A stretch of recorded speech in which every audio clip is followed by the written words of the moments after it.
In this video, we'll be breaking down Bass on Fire. If you don't know what it sounds like, I will give you a quick preview of the drop.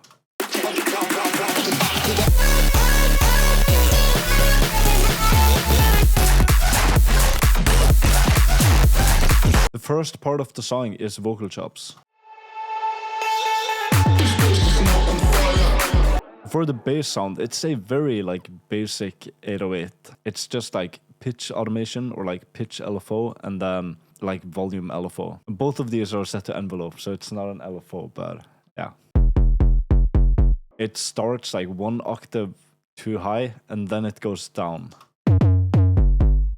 The vocals are repeating throughout the whole song. This bass is not on fire. This bass is not on fire.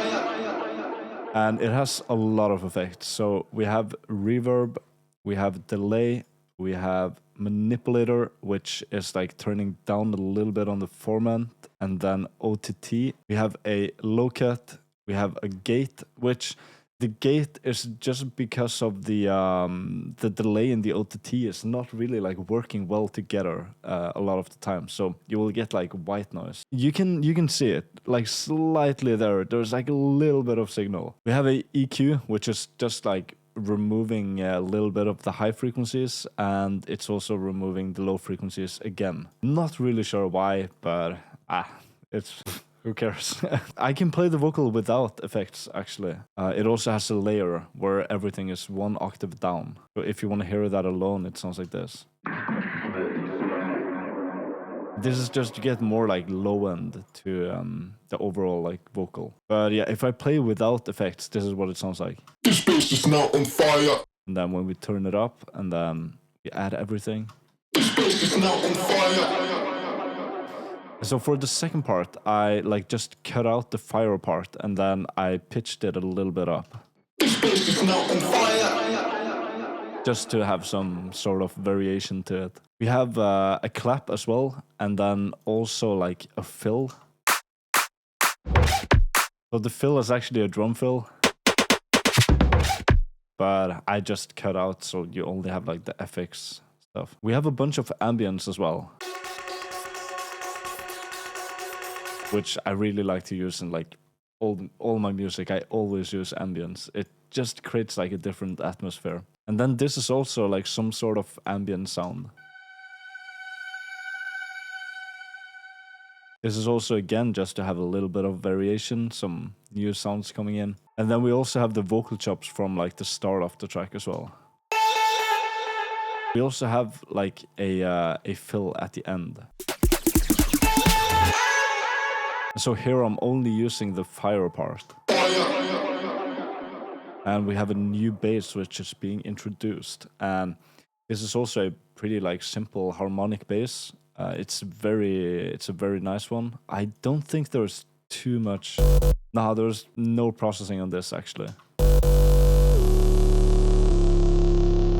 Well, there is. So there is a high cut automation. So we have the B part synth from the drop is being introduced in the build-up here.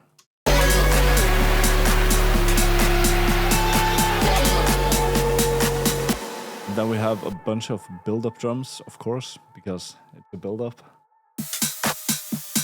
So on the master, I have a low cut and a endless smile, and everything is moving up. But then in the middle of the build-up, everything goes down. Then we have some sort of vocal fill. Yeah, then we have a new vocal, and everything just gets more energetic towards this part. There's a new kick, and there's bass. Well, the same bass from here actually. We also have an impact and a new riser as well.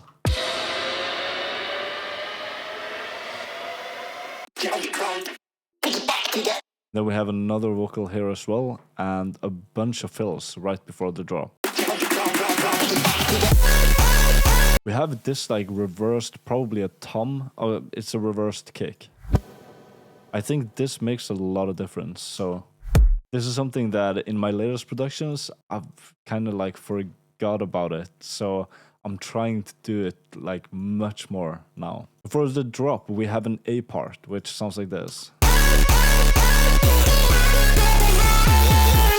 So we have the chords, which are pretty simple to make. It's just like 2 saw waves. One has a lot of voices, one doesn't have any voices, pitched up 1 octave, and OTT, or like multiband compressor in Serum.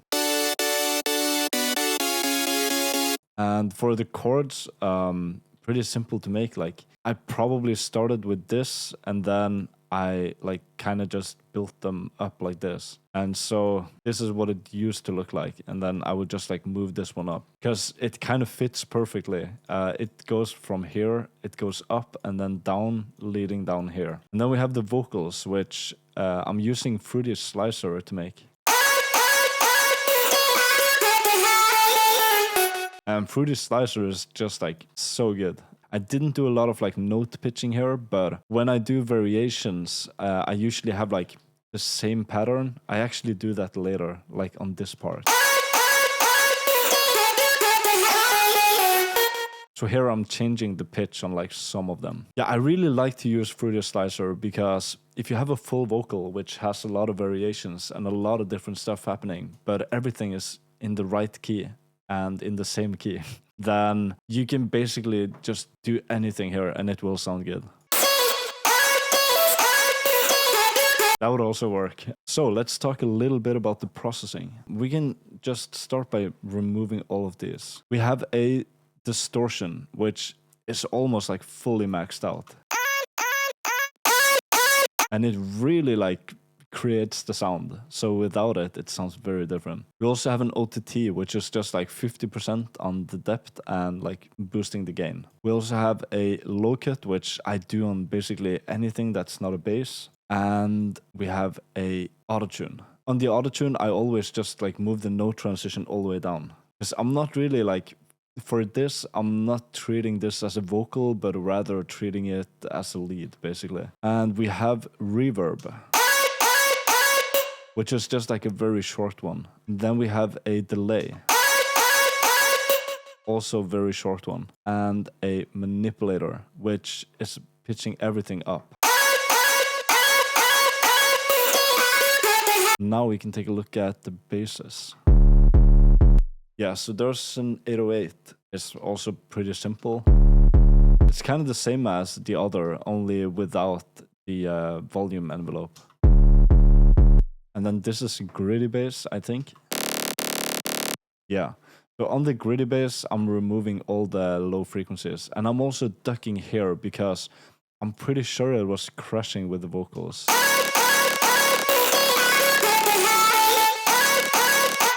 Yeah, you can like hear the vocals better when it's ducked down. Yeah, this is just like a filler bass kind of thing. Other than the synths, we have a top kick and a normal kick. We also have a downlifter and a riser.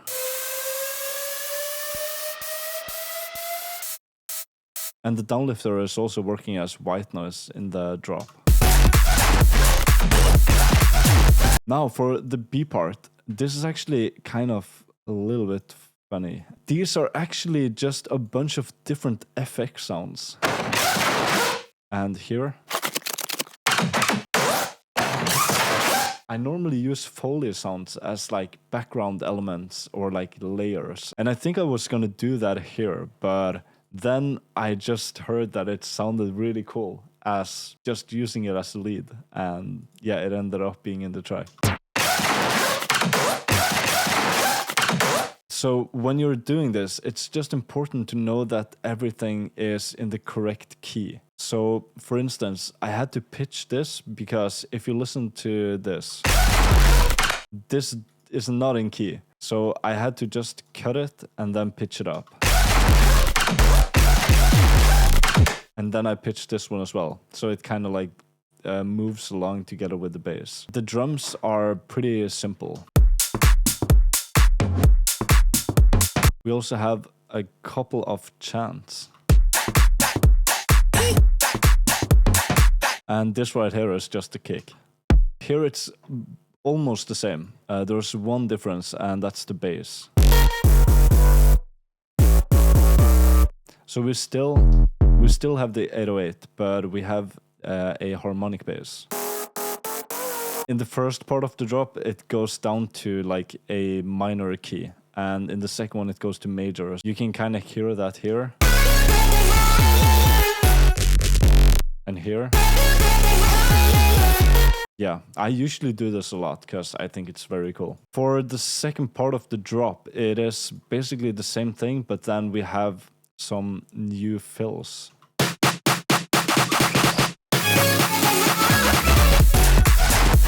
Oh, also the vocals are different here.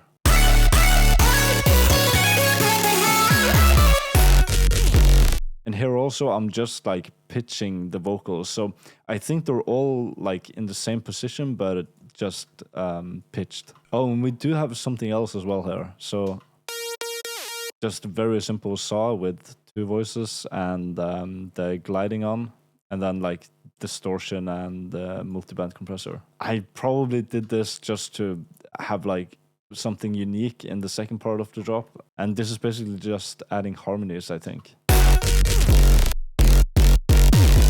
So it sounds a little bit off key, but you can't really hear it in the song. And now we have the same reversed sound as we do like in the intro, but just this time it's a little bit longer.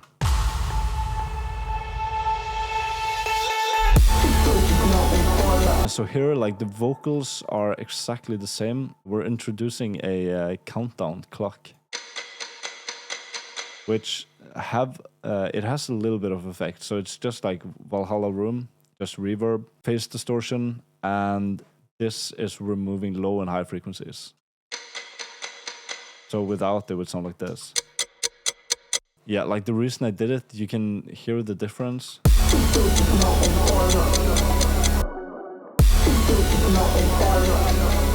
Because everything is very low cut, so I wanted this also to be like very low cut, very closed, so everything kind of fits together. Let's talk a little bit about the synths. So this one is also being used like in the drop or in the intro. And here it's being high cut again. Then we have an ARP. And so normally when I do ARPs, I would just do them as a chord, and then I would use like the ARP function inside here. But I couldn't really do that here because we have the swing on, so I just made them manually. Here we have a scratch fill.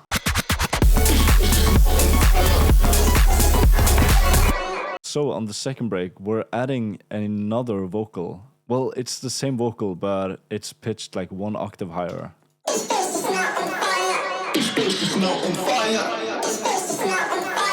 And here we have some top loops and a kick. We still have the same sweep as in the first break.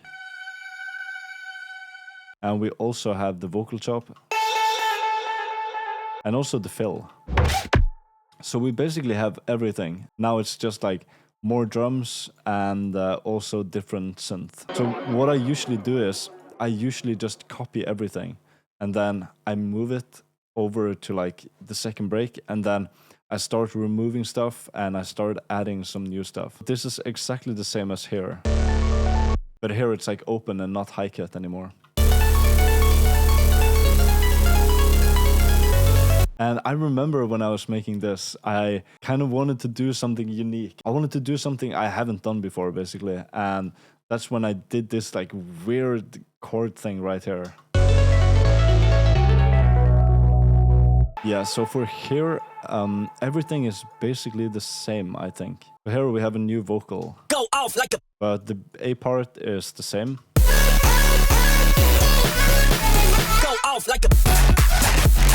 And then the B part is also a little bit different. It's the same sounds, only reorganized a little bit. This is just the same as the first B part, but at the end it's a little bit different. Okay, the outro. So we have this, which pretty simple to make. Actually, it doesn't have any effects either. Okay, so what I did here is I took the reverse thing from the intro and I just had it going throughout the whole outro basically, and then every time leading up to the vocal chops.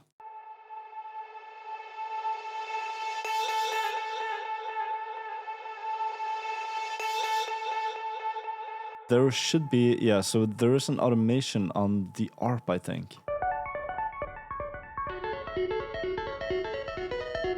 Yeah, and I think this does a lot as well with the vibe and the sound. I think that's pretty much it. If you have any questions about the comments, you can leave them in